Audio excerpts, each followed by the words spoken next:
All right, let's talk about something real. You've decided you want to quit porn. You've deleted the files, you've put up the blockers, and you've told yourself, okay, this time, this is it. But then a week goes by, maybe a month, and somehow you're right back where you started.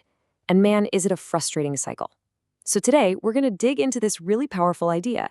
What if the way you're trying to quit is the very reason you keep failing? Okay, so here's the biggest mistake pretty much everyone makes. We treat quitting porn like uninstalling an app on your phone. We think if we just get rid of the files, block the websites, the problem will just go away. But that analogy, it's completely wrong. See, you're not just deleting some software. This is something that's wired deep into your mind and even your body. And, this whole uninstall idea, it leads us right into what we call the deletion fallacy.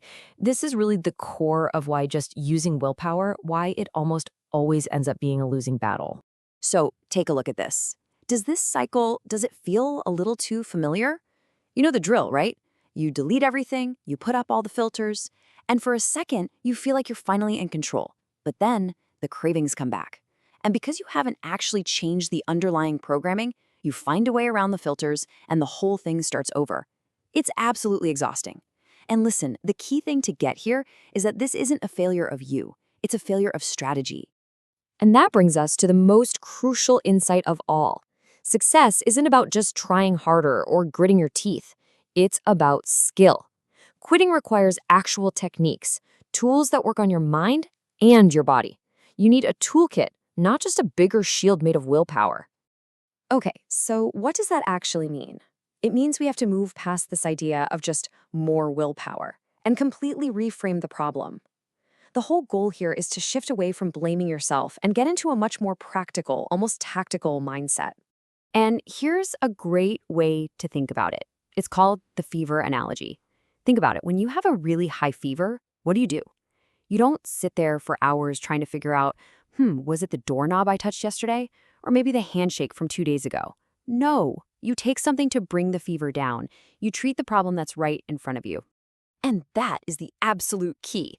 Look, figuring out why you got here can be useful later. But right now, obsessing over the why is just a way to put off actually doing something about it. It does nothing for that powerful urge you're feeling in this exact moment. The number one priority has to be treating the fever. Okay, this leads us to what is, honestly, the most powerful idea in this whole breakdown. It's actually presented as a kind of old joke, but the wisdom in it is wow. It's called the injured finger, and it's all about discovering the real root cause. All right, so here's how the story goes. A guy walks into the doctor's office, and he looks totally miserable. He says, "Doc, I don't know what's wrong with me. Everything hurts. Look." And he touches his shoulder, and he's like, "Ow." Then he touches his knee. "Ouch." See? He touches his forehead. Oh man, that really, really hurts. So he's sitting there totally convinced his entire body is just falling apart. And the doctor just looks at him, super calm, and says, "I know exactly what's wrong with you. You've injured your finger." The problem wasn't the shoulder, or the knee, or the forehead. It was the one thing doing all the touching. And there it is. That's the light bulb moment. Think about it. Your anxiety, your lack of focus, maybe feeling awkward around people, that low motivation, all these different pains in your life, what if they aren't separate problems at all? What if they're all just symptoms of one single root cause? The injured finger? So, okay, if we've just identified this massive potential root cause, how are we supposed to feel about it? This next part is a really crucial mindset shift. It's about getting beyond loving it or hating it, and finding a path to just neutrality. We usually think that to quit something, you have to learn to hate it, right? You have to see it as this evil thing. But here's a wild idea. Hating something is just as strong an emotional connection as loving it. Both keep you chained to it. The real goal isn't to hate porn. It's to just not care about it. To become totally neutral. So you can see it for what it is, something that exists in the world, but it has zero emotional pull on you. It's just a thing.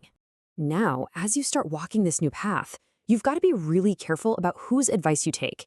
I mean, you wouldn't take health advice from someone who says smoking doesn't kill just because they haven't died yet, right?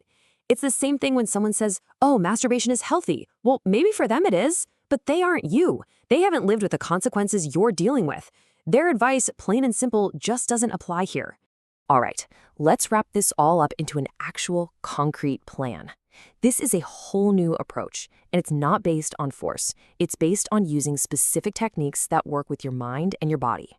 And look, this isn't just some vague philosophical idea. There are over 30 real, tangible techniques that you can learn. This is a structured system you can actually follow.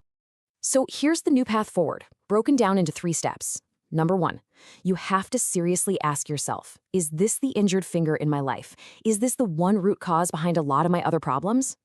Number 2, you've got to work on draining all the emotion out of it. Let go of the love, let go of the hate, get to neutral. And finally, number 3, stop trying to win with willpower alone. Start learning and actually using the specific techniques that are designed for this. And so we'll leave you with this one last question. Just something to really think about. What if all those huge, complicated, overwhelming problems you feel like you're dealing with, what if they aren't that complicated at all? What if your biggest problem is just an injured finger?